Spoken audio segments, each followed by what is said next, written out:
Hey, what's going on, everybody? It's Chris with InsideTheU. There's a lot I want to get into with this video. I'm here at Miramar Regional Park for the Battle Miami 2022 Invitational, a 7-on-7 tournament with over 40 teams. It spanned 2 days. Huge shout out to the event for putting this together, but also to the teams that made it to the championship game. The Tucson Turf out of Arizona won in overtime over Team Flex, a team from Maryland. I thought Devin Dampier, the quarterback for Tucson, did a great job in leading his team. A lot of guys stepped up, but I really liked how he played today. And as far as Team Flex, you know, they had also an impressive run, particularly defensively. I thought they did a great job, and they were able to knock off the two South Florida teams, the South Florida Express and the Miami Immortals. A lot of big-time prospects on both of those teams, but Team Flex was able to knock those guys out in the tournament, so they obviously had a great day. Before I get going in some of the players that stood out to me, I want to mention that I spent a lot of time today getting video of the prospects, again, from across the country, but also the big-time South Florida guys that I saw. So definitely check out the channel later as I put together the highlight videos for those guys so you can see them in action for yourself. One of the things that was great about this event is Miami was able to also plan their Elite Prospects Day the day before the final. It was a 2-day event, so they were able to get a lot of these guys on campus, and I thought that was particularly a good thing, especially for out-of-state prospects. You know, it's tough to make a trip more than once sometimes, so the fact that they were able to do that, get these guys on campus, I thought that was great. So one of the guys Miami was able to get on campus this weekend was a 5-star quarterback out of California. It was Niko Emalieva. And I thought he did a great job in the games. I thought it was very important for him to get over to campus from Miami's standpoint, because I do believe he's one of the top quarterbacks in the country, one of the top players. I think you're going to see that as the year with this 2023 class progresses.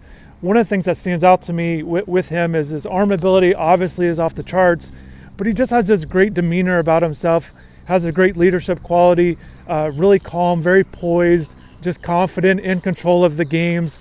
You know, he did his best in leading his team to making plays. They didn't get real far in the tournament, but I thought he certainly did good, and you can see why someone like that is highly regarded by a lot of teams in the country. Once again, great that Miami was able to get him on campus. So other standouts today I want to talk about that I saw. Let's start with the South Florida Express. You know, for a long time, these guys have been one of the top, or arguably the best 7-on-7 program in South Florida for a long time now, over 10 years. So today, you know, this year's team is no different. It starts with Brandon Ennis, a wide receiver. He's the guy many of you guys have been hearing about. I remember watching him at the varsity level as an 8th grader, and it's just been really neat to see him progress throughout his career. The way he plays now, he's just a very dynamic player. They use him in the slot quite a bit, but that doesn't mean he can't be effective on the outside as well. And he's a guy that's extremely talented, and obviously he's got the physical tools with his speed and quickness, but he has good strength as well. And I think that was on display. But the biggest thing that was on display, and to me, he made the play of the day when he caught a pass, maybe like a 10 to 15 yard out. Kind of came to a stop, kind of put the defender to sleep a little bit. And then he completely juked him out. Again, I'll have video of this so you can see it. And then he raced his way into the end zone. And anybody watching, and it was a heavy crowd every time the South Florida Express was on the field. A lot of people were there, a lot of media members, a lot of people with cameras. There was a lot of people, a lot of other teams wanted to watch this team play. So they were certainly the biggest draw. And they were the #1 seed after the first day. So they had a very good first day, and then it just kind of ran into a buzzsaw with Team Flex there. You know, and they were able to get by in the tournament earlier. They didn't play great, and then eventually it caught up with them. But Brandon Ennis was really good. He's a very good prospect. I understand some people might doubt him a little bit just because I think you've seen him for a long time. He's been on the scene. I think sometimes when high-profile guys like that stay on the stage for a long time, they get nitpicked a little bit. And I think I just want to say that I think he's an excellent prospect. There's a lot to like about him. I also think not only with his abilities on the field, what he could bring a team, but I think he's one of these leader guys. I think if you're talking about a guy that can get other guys in a recruiting class, I think he's this guy. I think when you watch him, and again, I've seen him for years now, but just there's a lot of a lot of the way he is with his teammates. You know, he's leading either the stretches beforehand or just his demeanor, the way he plays the game with a passion, very competitive guy. So I think a guy like that, I think guys want to play with a guy like Brandon.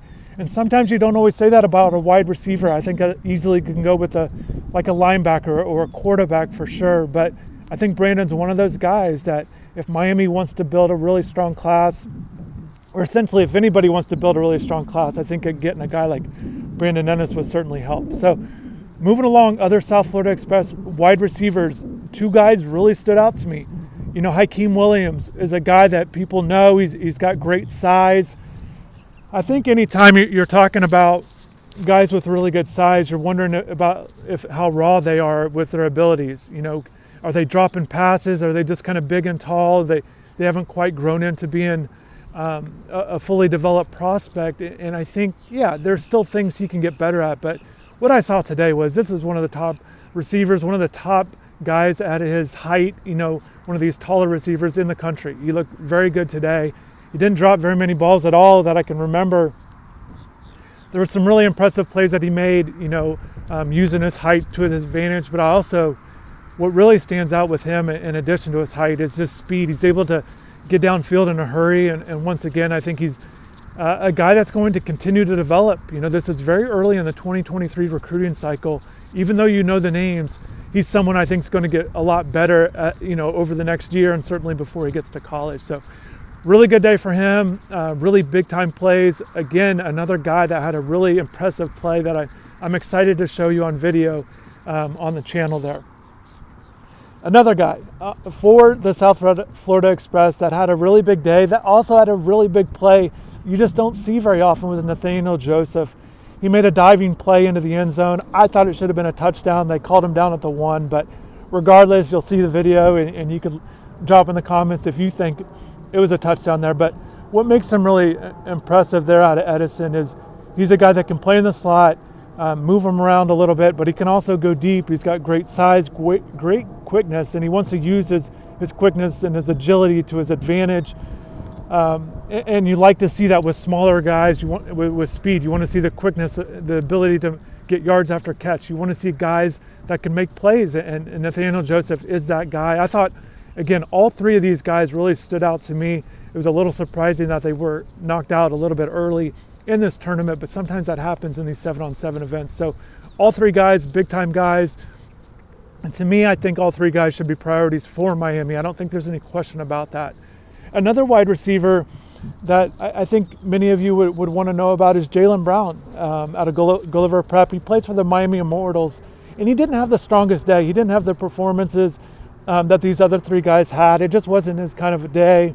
I thought the Immortals struggled on offense a little bit with their, you know, their continuity and just kind of making plays. And again, Jalen made a really nice catch.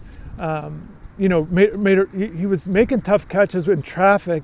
And I thought that was a good sign for, again, a guy that's trying, you know, working on his development.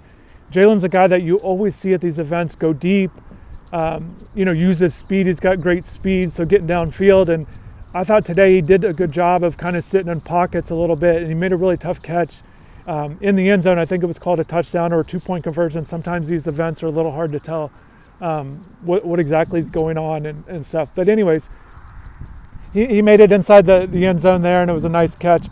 And also, too, just a note with Jalen is he played a little cornerback as well, and sometimes you see these top-level guys flip to the other side of the ball, but I thought he did a good job there. I think he had a pass breakup when I was watching him.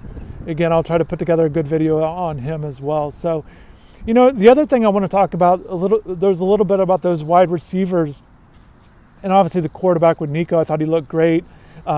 You know, I just thought he did a really good job.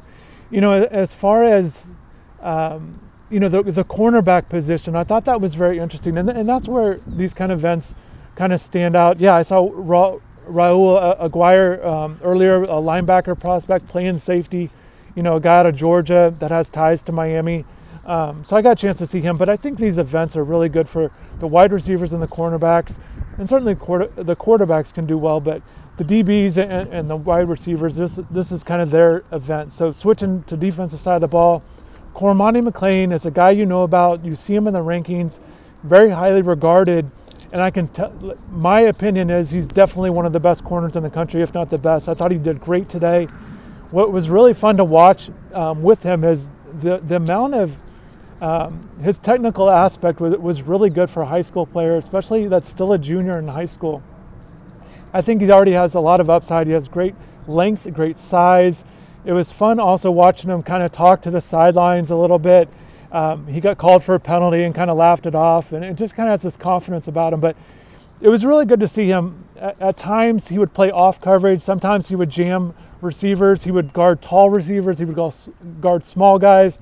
Sometimes he would switch off receivers and talk to his teammates about who to guard. I thought he was doing a great job in that, and you just don't see all of those kind of things. And just watching Cormani play quite a few games, he just did not allow very many catches. And so obviously a big time prospect, a huge priority for Miami. And then flipping again to the Miami Immortals, Antonio Smith and Daniel Harris, two guys with great length on the outside.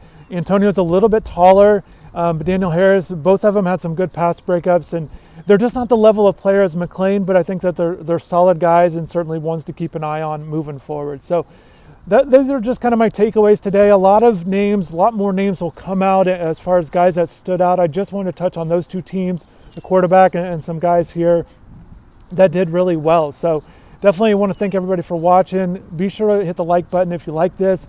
Also subscribe to the channel because there's more content from this event that I know you guys will want to see with how these big time players performed and these spectacular plays they were able to put together. So thanks again for watching and take care.